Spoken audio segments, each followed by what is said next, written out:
Yo, what's up guys, it's Mike. Either it looks like I did a workout or I just jumped into the pool. And I actually just did the workout. This video is gonna be talking about the 8 exercises that are really good for muscle building for beginners to do because they're easy to learn. So this video is gonna be showing you how to do each one of the exercises with good form and making sure that you're contracting the right muscles. If you wanna go ahead and get right to the workout, click the link right here on my right and go to that video where we just knock out the workouts. So we have 8 exercises.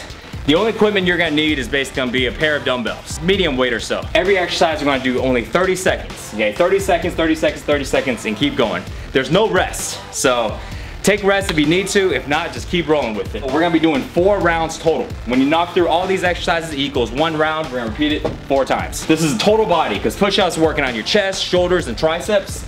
Bent over rolls working on your back, core, upright rolls, back, traps, shoulders, squat and press, shoulders and quads, curls, biceps, close grip push-ups, triceps, mountain climbers, cardio and abs, core, toe touches, straight abs. You add them all together, you got a killer muscle building workout / endurance and cardio. So let's go ahead and run through the exercises, make sure we do them right. This is a big mistake I see guys when they're doing push-ups. I used to do the same thing. And so when people are doing push-ups, number one, let me turn to the side so y'all guys can see. A lot of guys do this, right? They have their elbows flared out and they do that, okay? When you're doing that, that's too much engagement on your shoulders. This is what it looks like, right? If you're doing this, you're not doing push-ups right. You need to have your elbows tucked in back here. So when you're doing push-ups, you're actually coming back here at a 45-degree angle instead of flared out, okay? That's the first thing.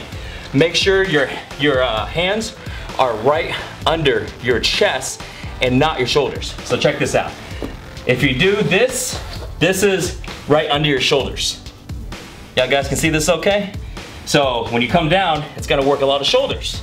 If you come right here, notice that now it's aligned to my chest, and it was just a very small movement. Keep your elbows at 45 degrees and come up.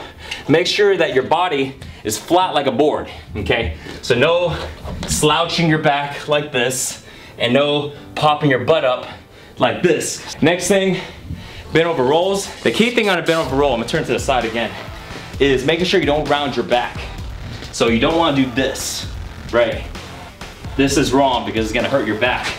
You wanna keep your butt out, look either forward or slightly down, so now your back is straight. And your knees should not be propped out like this. Your knees should be back behind your toes, right? So knees behind the toes, butt back, back is straight at about a 45-degree angle, give or take. From here, nothing else should move. You should have very, very small movements in everything besides your arms. Just like this. See? So it's not a lot of rocking, things like that. And you don't want to hunch your back at all. So you want to make sure you squeeze your back. Imagine like somebody is pulling your elbows back. This is the way your back should look. It's hard to tell, but pull your elbows back so you're squeezing your back. If not, you're doing this. Next exercise is upright rolls. Grab a pair of dumbbells or barbell. You can put it together or have it slightly separate. Your key thing here is, again, to pretend like somebody is pulling your elbows to the ceiling. Pulling elbows up, see? Elbows up. Because if you don't, what you're gonna do is you're gonna end up doing this. It's almost like doing a curl. Somebody's gonna do this, you see? Versus elbows up. If you use your elbows up, it's gonna work your back, your shoulders, traps, okay? Versus, let me do the wrong form so you can see a difference in my back. See? So, very important to make sure you're doing the right form so you can work the right muscles. So, next exercise is squat and press. You can do it 2 ways. Your feet should be about shoulder width. You can either hold the dumbbells right here, have it slightly touching your shoulders, or you can have it flared out this way. Either way is fine, doesn't really matter. I like to do it right here in the front. The reason why is because when I squat down, I like to touch my elbows to my knees. So this way it gives me a good gauge of how low to go before I come back up.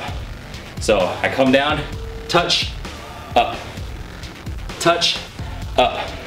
So this way, as you get fatigued, You may not want to go as low, but if you don't feel that touch, you know, it means you didn't go low enough. Either way, if you're more comfortable with it this way, you can still do the same thing.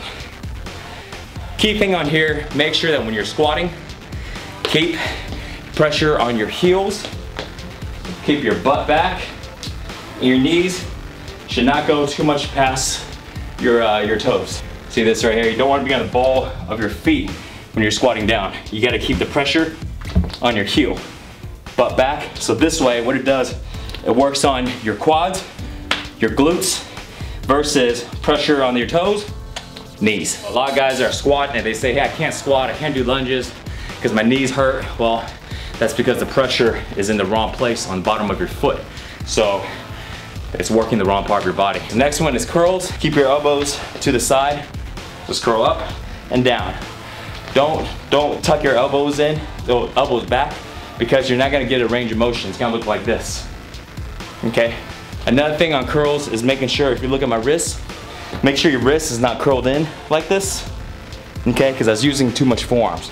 Keep your wrist straight or even slightly back a little bit, okay? So this way, it takes the pressure off your forearms and right into your biceps. Next one is close grip push-ups. Number one, making sure your elbows are flared 45 degrees back and not to the sides. So you wanna make sure the grip, well, your hand placement, the closer your hands are to each other, the more triceps you work. But also the more pressure on your elbows, right? So if I was gonna do, you know, let's say 6 inches, which is usually where I go at, it definitely works your triceps, but it doesn't apply as much pressure on your elbows. The moment you go all the way close to where sometimes they call this a diamond push-up, right? If you go all the way close, it's gonna put more pressure on your elbows, which might be fine if you have good elbows. Personally for me, they're a little tender sometimes, you know, I don't got the best joints. So that's why I keep mine separate a little bit. But what you need though is you can't have your hands farther than 6 to maybe 8 inches apart. If you have it too wide apart, you're not working enough on your triceps and you're working on your chest. As far as hand placement goes, right under your chest, same thing. So right here, so your chest, I'm gonna rest right here so y'all guys can see how if I go all the way down, my hands is right under my chest. So it's not like this, you know, something like that. You know, they say kiss the ground, you know, kiss the diamond, stuff like that. You can, but I personally don't like that because that's just too much pressure on your elbows. Okay, so we got mountain climbers and then toe touches. Mountain climbers, really easy. I'm gonna turn to the side. Here's a tip on mountain climbers. If it's hard for you, what you're gonna naturally do, I don't even need to tell you this, you're gonna naturally lean back like this. All right, because it makes it easier. If you wanna make it harder, lean forward, right here. What it does is it engages a lot more core. The more farther you lean forward on your mountain climbers, the harder it is and the more core it works. Last one is toe touches. Real simple. Feet in the air, lay flat, hands like this, reach for your toes. Just like that. Not much to it. Reach for your toes. Make sure you're engaging your abs. One thing I'll say is try not to strain your neck. So you don't want to do this because you're gonna end up working your neck. What you want to do is you want to apply the pressure in your back. You want to really push the pressure right here in your back instead of applying the pressure in your neck. Because what it does is it helps you engage your abs. Because if you do this and you're just, you see what I mean? If you do this, that's the floor, man. Don't look at me like that. If you're doing this, I mean, now you're just straining your neck. But if you apply the pressure in your back and you use your abs, damn, that was loud. See? Now you're working your abs.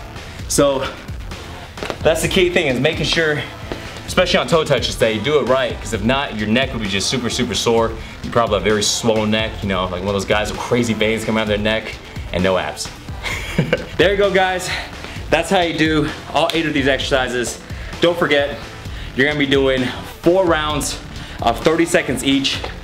Rest as minimum as you can, and it's gonna be super, super killer. All you need is a pair of dumbbells. Now that you know how to do the workout, it's time to grab your timer and grab your dumbbells and do the workout. Now, if you wanna join me and do the workout with me, click the workout here on my right.